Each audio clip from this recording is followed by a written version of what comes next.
중재자는 힘이 있는 사람이 중재자예요. 북, 중, 러, 미국 다 핵무기 보유가 가지고 있어요. 우리 없잖아요. 무슨 중재를 해요? 어불성설이에요. 그러니까 그런 착각은 솔직히 안 했으면 좋겠어요. 그렇게 해야 자기들이 얘기하는 김정희의 주장한 대로 주민들도 잘 살게 하고 자각 능력도 키우고. 근데 우리가 너무 북한 걱정 많이 하는 거 아니에요? 북한 걱정을 많이 하는.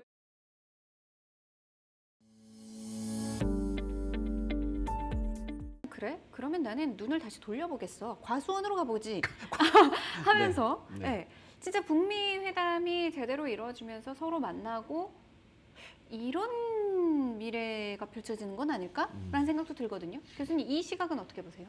우리가 강력히 요구할 거예요. 이번에 이제 한미 정상회담 하면은 그것이 현 정부의 하나의 업적이 될 수도 있고 또 노선이 그렇게 가고 있잖아요. 근데 그럼에도 불구하고 지금 러시아하고 북한 관계를 계속 얘기했었는데 러시아로부터 북한은 가급적이 빨리 많은 걸 얻어내려고 할 건데 그 중에서도 이제 드론 기술 이번에 이제 현대전은 지금 돈 적게 들어가고 위력 있고 뭐 몇백만 원짜리가 가서 막 수십억짜리 탱크를 한 격파시키고 이번 그러니까 전쟁에서 굉장히 그래서 다른 이미 모습을 뭐 러시아 때 샤헤드 그 드론 136. 자살 드론 있잖아요. 그거는 이미 가져다가 생산 시설까지 구축하고 있다는 얘기가 들려요. 그래서 이제 북한 같은 경우는 돈이 없으니까 그래도 우리하고 뭐 한미 동맹하고 싸우려면은 저비용 고효율. 네. 그래서 그런 것들은 엄청나게 가져올 것이고 그다음에 북한이 아까 뭐 대공 방어 능력이 떨어진다 했지만 공군력도 떨어져요. 지금 미국 29 같은 것이 최신형인데 미국이 그게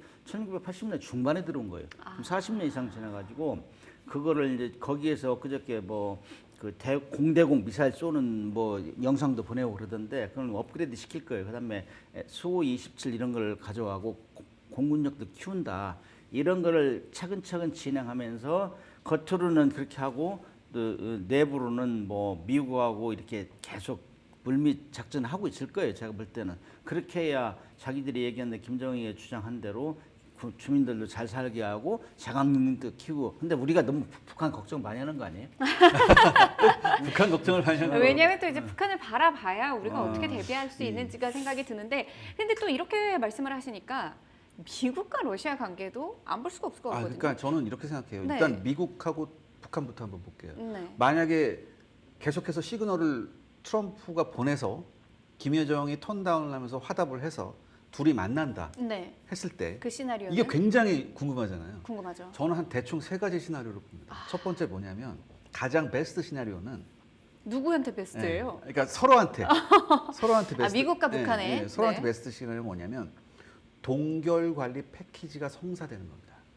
제가 말씀드렸죠.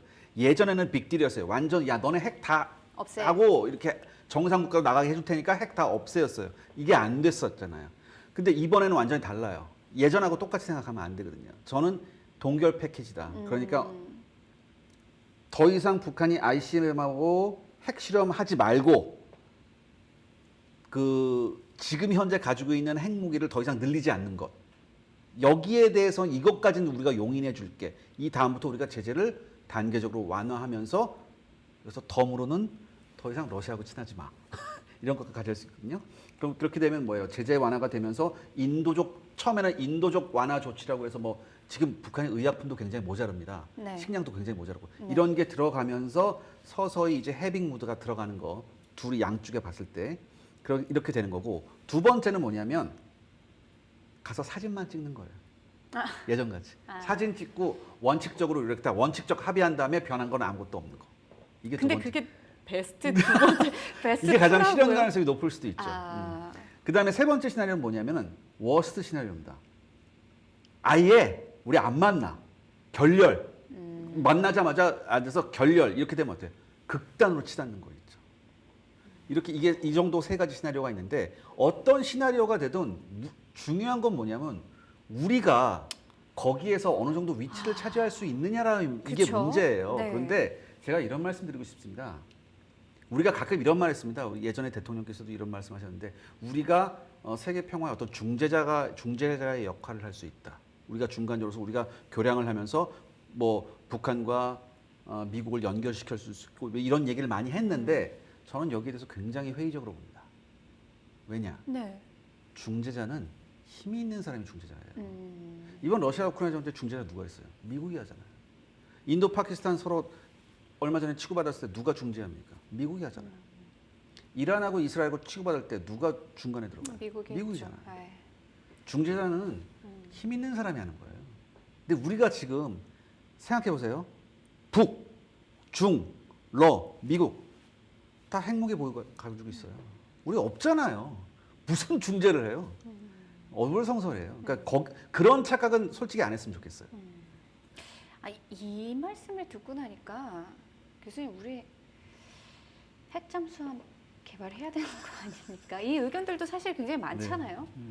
어떻게 바라보세요? 근데 핵잠수함을 개발하자는 여론이 비등하죠. 지금 뭐 2021년도에 통일연구원에서 조사한 거 보면은 75.2%가 핵잠수함 개발해야 된다 이런 네. 여론이 지금 있고, 근데 그게 북한이 핵실험을 지속적으로 하고 핵무기를 소형화 경량화해서 물속에 집어넣어서 SLB를 만든 거, 여기까지 가면서 이게 우리 여론이 비등했단 말이죠. 그렇죠. 그럼에도 불구하고 우리가 이제 핵잠수함 만드는 것이 왜 이렇게 민감하느냐? 이거는 우리는 여태까지 북한의 비핵화를 유도를 계속 해왔어요. 네.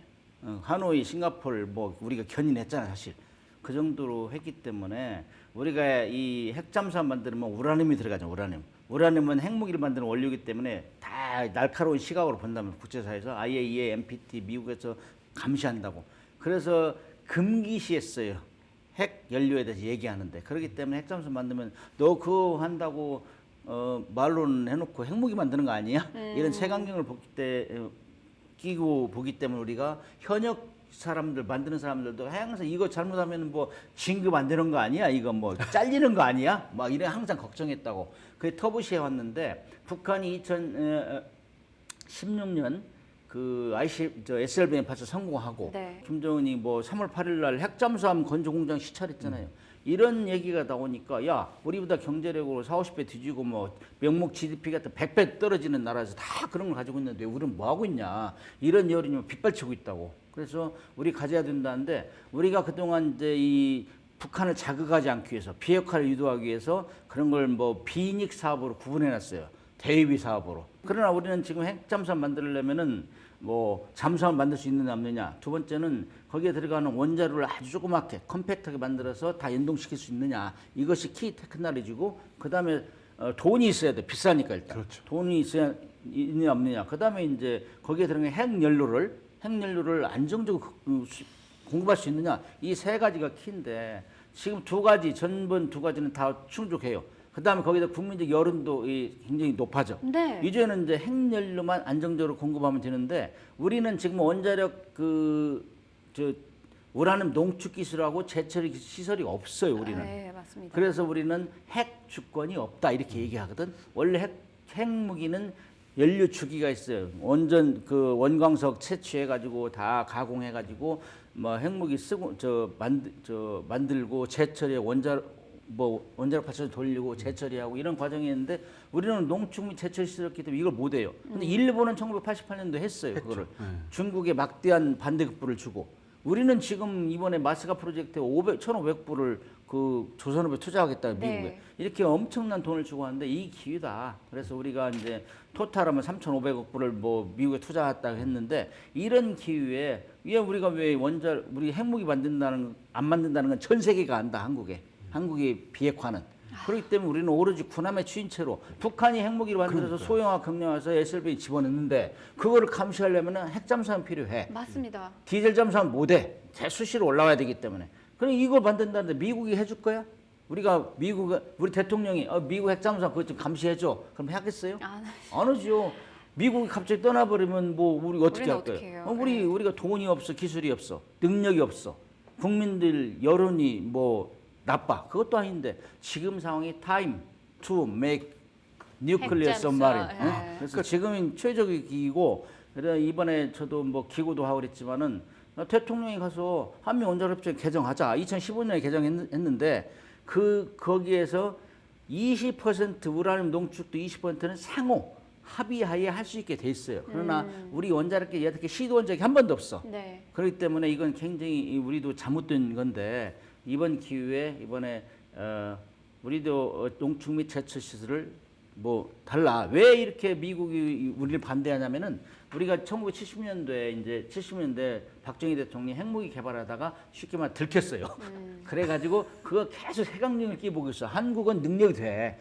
저거 잘못하면 핵무기 만들 수 있어. 이런 시각으로 봤기 때문에 우리를 안 좋게 봤어요. 1990년 88년도에 일본이 제철이 시설과 농축 시설을 확보할 때 IAEA에서 평가를 했어요. 핵무기를 만들 가능성이 있느냐 없느냐에 따라서 가능성이 제일 없는 데는 A급, B급, C급 다루는데 일본은 A급. A급. 전혀 만들 가능성이 없어. 이 그래서 사람들은 허용을 네. 한국은 C. 한국은 C였어요. 그러나 우리가 하노이, 싱가포르 비핵화 회담 견인했잖아. 다 보여줘서 국제사회에. 그런데 우리를 아직도 미국에서 그렇게 생각한다면 우리를 우습게 보는 거거든. 우리는 명확히 의도를 표시했는데 그래서 이번 기회에 가서 원자력 협정 개정을 협력했으면 좋겠다는 저 기구도 하고 지금 여론이 그렇게 가고 있어요. 네. 그다음에 핵무기를 만들 거냐 안 만들 거냐 국가 정책이에요. 그건 비핵화 한다고 했으니까. 일본도 미국에서 제철 시설 용납해 준 거는 일본도 가능성이 있는 나라야. 네. 핵무기 만들. 그러나 워낙 피폭을 당했기 때문에 뼈아픈 상처가 있기 때문에 그래도 거기는 안 만들 것이다. 이렇게 A급으로 했고 그다음에 이제 그렇게 허용해주면서 미국이 감시하는 거예요.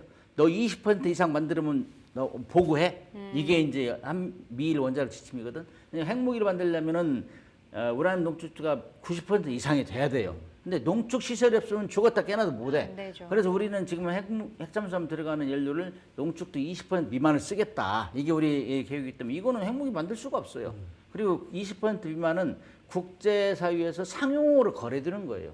그래서 군사적으로 사용할 때 IAEA 보고하면 돼요. 보고하고 떳떳하게 하면 된다. 왜? 북한이 핵무기를 만들어서 SLBM을 만들었기 때문에 그걸 추적 감시해야 된다. 이건 대명제다. 네. 이렇게 생각하기 때문에 그래서 핵잠수함 만들면 북한도 억제할 수 있고 잠재 적국이라고 할 수 있는 일본이나 중국 이런 데도 견제할 수 있는 게 최적의 무기라고 봐요. 이게 뭐냐면 미국은 호주한테 제공을 하거든요. 약속을 했거든요. 원래 호주가 프랑스하고 계약을 했었어요. 네. 그러다가 미국이 와서 야 프랑스하고 하지 말고 우리가 원자력 추진 잠수함 기술을 이전할 테니까 우리 쪽으로 와 그래서 오커스 동맹으로 가버렸단 말이에요. 그때 프랑스가 얼마나 뒤집어졌습니까? 이건 한마디로 선례가 있는 거거든요. 우리가 지금 뭐 단독적으로 하겠다는 게 아니라 네. 그러니까 이런 선례가 있기 때문에 충분히 우리가 얘기해 볼 수 있어요. 더군다나 누굽니까? 상대가 트럼프예요. 트럼프가 대통령 되고 나서 외교가에 나오는 말이 뭐예요? 이제는 외교의 시대가 가고 거래의 시대가 왔다는 거예요. 그럼 우리는 거래를 하면 돼요.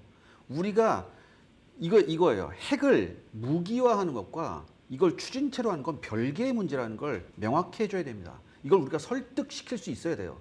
그 다음에 우리가 이렇게 핵 추진으로 가는 잠수함을 만들고 나서 여기에 SLBM이 실리잖아요.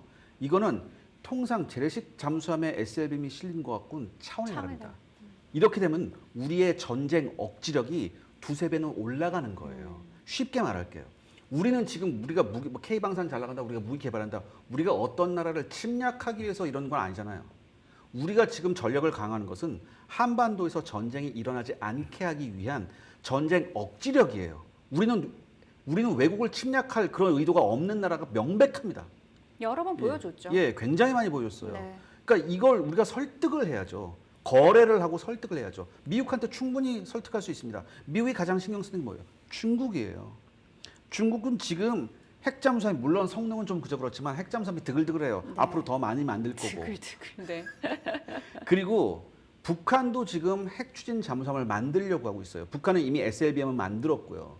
더군다나 이거예요. 적 잠수함을 쫓아갈 때 영화에서 이렇게 쫓아가죠. 이렇게 쫓아가지 못한다니까. 지그재그로 쫓아가야지 안 들켜요. 즉 한반도 주변에 핵 추진 잠수함이 굉장히 많아질지도 모르는 이런 상황에서 우리가 지금 이런 재래식 잠수함으로 전쟁 억지력을 얘기한다? 어불성설입니다. 그러니까 우리는 우리의 주권, 핵 주권을 위해서도 이걸 충분히 정책 결정자가 우리 대한민국의 핵심 목표와 국익을 정확히 안 상태에서 흔들지 않는 자세로 이걸 협상했으면 좋겠어요. 그리고 정책 결정자가 좀 과감한 결단을 내렸으면 좋겠거든요. 우리가 이것만 하면 우리가 확실한 딜을 하면 됩니다. 우리 절대 핵을 무기화할 의사 없다. 미국이 제공하는 핵 우산에 우린 전적으로 동의한다. 하지만 핵을 추진체로 이용한 건 별개의 문제고 이것이 핵을 추진체로 만든 잠수함이 우리 한국이 가지면 이건 미국의 국익에도 도움이 된다는 된다. 확실한 메시지를 전달하면서 네. 거래를 해야 돼요. 이 시간으로 이 대표님은 핵추진 잠수함 홍보대사. 아니 근데 정말 말씀하신 거를 조금 도합을 해보자면 정말 우리나라의 힘을 키우기 위해서만이라도 정말 불가피합니다. 필요하고요. 그리고 계속 말씀을 드렸지만 우리 지금 주변에 있는 북한, 중국, 러시아는 다 보유하고 있지 않습니까? 말씀하신 대로 아까 이 대표님이 말씀하셨죠. 힘이 있는 자가 중재를 할 수 있고 이거를 또 같이 억제할 수 있습니다. 그러니까 이건 전 이 말씀도 좀 드리고 싶어요. 네. 죄송한데 지금 대한민국은요 기울어진 운동장에 있는 거예요. 핵 주권이 전혀 없는 상태에서 지금 전교 5등 하는데 1등부터 4등까지 우리 반에 있고 깡패까지 하나 있는 상황이에요. 이걸 도대체 우리가 어떻게 극복해야 되냐. 아, 근데 깡패가 내 짝꿍이잖아요. 그렇죠. 내 옆에 앉아 네, 있잖아요. 근데 바로 위에 있는 거예요. 그럼 얘는 맨날 때린다 이러고 있어요. 우리가 무슨 세계 뭐 글로벌 5 지수 5위, 북한 34위예요. 맨날 질질 끌려다니죠. 어떻게 설명할 거예요? 설명은 방법 없잖아요. 그러니까 적어도 이 정도는 우리가 있어야지 우리가 실질적으로 우리가 스스로 전쟁을 억제할 수 있다. 이거 우리 국민들이 좀 절실하게 좀 깨달았으면 좋겠습니다. 지난번에 저 했던 일을 강조 한번 하면은 저렇게 이 대표님 같이 강조하시는 분이 있었기 때문에 네. 추진인 것이 있는 게 지난 문재인 정부 때 잘한 것 두 가지를 꼽으라면은 한미 미사일 지침 해제한 거예요. 그건 엄청난 거예요. 지금 그 전에는 북한이 미사일 가지고 우리를 완전히 그냥 농락하다시피 했잖아요. 우리 뭐 하냐? 아, 돈도 많은데. 근데 사실 우리가 안 한 건 아니고 기술 개발은 계속 해왔었죠. 미사일 지침 족쇄가 풀리면서 지금 현무5 하면 북한도 두려워한다고. 이 정도로 돼 있고 그다음에 현무5면 중국이나 일본도 두려워한다고. 이거 지난번에 네, 봤잖아요. 네, 그거- 미국이 이란 가서 벙커버스 떨어뜨리니까 그렇지. 어떻게 된 거 네. 봤잖아요. 근데 미국이 떨어뜨린 벙커버스보다 더 좋은 거거든요, 우리 거. 그래서 그거 하나 정말 잘한 거고 그다음에 이제 대외비 사업으로 묶어놓긴 했지만은 그 핵추진 잠수함에 대해서 진도가 좀 나가는 걸로 제가 들었어요. 이 보안이 안 걸리니까 이제 잘 얘기해야 돼. 나 시위 시험. 대외비인데 괜찮아요? 대외비 들었다고 누구한테인가 들었는데 좀 진도가 좀 나가고 있다는 얘기를 들었는데 그걸 풀어라 이제. 왜 우리가 숨어서 하냐? 죄졌어? 우리는 주변 강대국이 조금 전에 얘기했지만 온통 강대국이 쌓여 있는데 네, 오히려 응원을 받고 만들어야죠. 이스라엘을 보라. 이스라엘을 살아남기 주변 강대국이 있을 때 살아남기 독침 전략. 그야말로 비수를 가지고 있어요. 그게 비수 중에 가장 대표적인 게 미사일하고 그 핵추진 잠수함이에요. 핵추진 잠수함은 최외 전방에 가서 공격할 수 있고 가장 최유가에 살아남아서 적의 핵심부를 타격할 수 있는 게 핵추진 잠수함이라고. 은밀성이 뛰어나니까. 네. 그런 것들이 두 가지가 있는데 그것이 다시금 윤석열 정부 때는 그것이 또 잠잠했어요. 그러나 이제 새 정부 들었으니까 내가 정부를 비판하는 게 아니라 방위 정책 안보에 있어서는 여야가 필요 없는 거예요. 맞습니다. 맞습니다. 이거는 꾸준하게 해줘야 되고 이거는 뭐 좌니 우니 이런 얘기 안보 가지고 얘들 미친놈들이에요. 좀 방송적으로 적절하지 않지만은 아무튼 안보에는 여야 정이 없어야 된다는 네. 저는 항상 하고 싶은 얘기예요. 맞는 말씀인 게요. 그게 없으면요. 걔 아무리 여야가 싸워도 한국이 없어져요. 제가 이런 말씀 드리고 싶어요. 우리가 지금 우리가 앞으로 무기 체계를 개발할 때 북한만을 바라봐야 되느냐? 전 그렇지 않다고 생각하거든요. 중국은요 매해 우리 방공식별구역 카리즈를 100회 이상 아, 침범합니다. 그러니까요. 그리고 얼마 전에도 뭐 일단 아직 확인되지는 않았지만 중국제 스텔스 전투기가 대한해협을 지나갔다는 얘기도 있잖아요. 네. 이건 한마디로 보면 굉장히 얕보는 거예요. 저 아마 여러분 다 아실 겁니다. 한 번 얕보이기 시작하면 끝없이 얕보입니다. 첫 번째 얕보이기 시작했을 때 이걸 어떻게 빨리 극복하느냐 굉장히 중요하거든요. 전 그렇다면 이게 뭐냐? 한마디로 우리 한국이 안 무섭다는 얘기 아니에요. 그럼 뭔가 우리도 무섭다는 걸 보여줘야 돼요. 뭘로 보여줄 거예요? 실질적으로 보여줘야 되거든요. 그러니까 제발 좀 높으신 분들께서 어떤 그 우리의 핵심 국익을 생각하시면서 결단을 좀 내려주셨으면 좋겠어요. 네. 이 인포먹스를 통해서 오늘 강력히 얘기하는 거는 정말 우리 국민들 정말 잘 살았어요. 석유 한 방울 안 나는 나라에서 이렇게 모든 걸 10위권에 들고 왜 이런 사람 이런 나라가 북한이 뭐 우리보다 경제력이 엄청 처지는데 계속 끌려다니냐 이거지. 왜 끌려다니고 사정 이거 만들어야 돼요? 만들어야 돼요? 미국이 물어보냐 이거지. 네. 왜 핵주권이 없냐 이거지. 핵주권이 지금 조약 중에 가장 불평등 조약이 어떻게 보면 NPT예요. 자기들은 만들었고 나는 못 만들겠잖아. 그러나 이제 그거는 이해는 하지 이해는. 왜? 이 2차 대전 때 히로시마 나가사키에 너무 참혹한 현상을 봤기 때문에 핵무기 쓰면 안 된다. 그래서 강력히 만든 거지. 미국하고 소련하고 딱 해가지고 너 내 밑에 있는 국가 다 들어 해가지고 강하게 만드는 게 NPT잖아요. 네. 어떻게 보면 가장 불평등 조약인데 우리가 핵무기를 안 만들고 나머지 발전을 위해서는 우리가 원자력 자립을 해야 돼요. 농축 및 제철 시설이 없으면 할 수가 없어. 지금 뭐 제철 시설도 제철을 해야 돼요. 그 쓰고 난 핵연료는 그렇지 않으면 방사능 유출된다고. 그리고 90%가 포화 상태. 그거 다 외국에 주고 돈 줘서 해야 돼요. 시설이 없기 때문에 이런 거 강력히 주장해가지고 가져와야 된다. 그런 생각을 해요. 그래서 북한은 러시아 우크라이나 전쟁 때 파병을 하고 얻는 걸 많아요. 그 부족했던 걸 다 채워요. 거의 뭐 군사기술, 네. 식량 이런 것까지. 우리는 뭐냐 이거. 우리는 북한을 이미 압도했으니 대주변국, 그다음 미국한테 얘기할 수 있는 걸 하고 핵주권 확보하고 이런 걸 해야 된다. 우리도 그래서 힘이 있고 돈이 있으면 누구도 건들지 못해요. 우리는 네. 그 정도인데 우리가 힘이 있고 돈이 있는지 몰라요. 국민들이. 그래서 그거를 알리고 이제는 더 이상 정말 굽신굽신할 필요 없다. 나는 그렇게 생각해요. 너무 셉니까? 아니요. 아니, 너무 뭐, 시원합니다. 시원합니다. 네. 뭐 속이 뻥 뚫립니다. 네. 대표님 마지막으로 좀 정리를 네, 해주시죠. 이게 제가 아까도 말씀드렸듯이 이게 힘이 있어야지 이제 중재자 역할도 하고 다 할 수 있거든요. 그다음에 저는 계속해서 좀 강조하고 싶은 게 한미 동맹은 75주년이 지났습니다. 75년이 지났는데 굉장히 중요한 동맹이죠. 그런데 역사적으로 봤을 때 영원한 동맹은 또 없을 수도 있잖아요. 네, 물론 한미 맞습니다. 동맹이 영원한 동맹이 되지 말라는 게 고사지내는 건 아니고, 네. 그러니까 우리는 모든 리스크에 대비를 해야 하잖아요. 모든 리스크에 대비를 하려고 하면은 그에 걸맞는 힘도 있어야 됩니다. 거기에 걸맞는 경제력도 있어야 되고요. 근데 지금 우리나라가 선진국 반열에 들어선 지 10년 만에 굉장히 좀 어려워지고 있거든요. 이 위기를 어떻게 극복해야 되는지 진짜 우리 내부적 분열이 아니라 내부적으로 우리가 굉장히 합력이나 합의를 거쳐서 이 위기를 좀 극복해 나갔으면 정말 좋겠습니다. 네.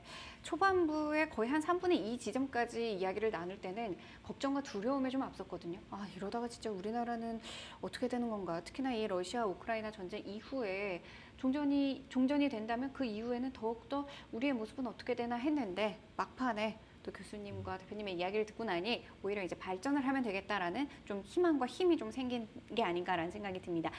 자국의 힘이 생겨야지만 이 세계 시장 안에서 굳건히 자리할 수 있습니다. 북중러 관계는 양자 관계의 구조적 현실과 중국의 또 미온적인 입장 때문에 당장은 더 촘촘한 연대는 쉽지 않지 않을까라는 생각을 감히 해봅니다. 하지만 언제나 그 관계의 기복은 있어 왔고 북중, 북러, 중러, 양자 어떤 관계도 지금으로선 서로 대체할 수 없는 존재이기도 한 만큼 북중러의 밀착은 시간 문제라는 시각도 따르는데요. 그 관계에서 그 영향에서 자유로울 수 없는 우리나라의 위치를 거듭 명심하면서 선제적인 외교적 과제에 철저히 임해야겠습니다. 저희는 다음 이 시간 더욱더 유익한 주제로 다시 찾아오도록 하겠습니다. 함께해 주신 여러분 고맙습니다.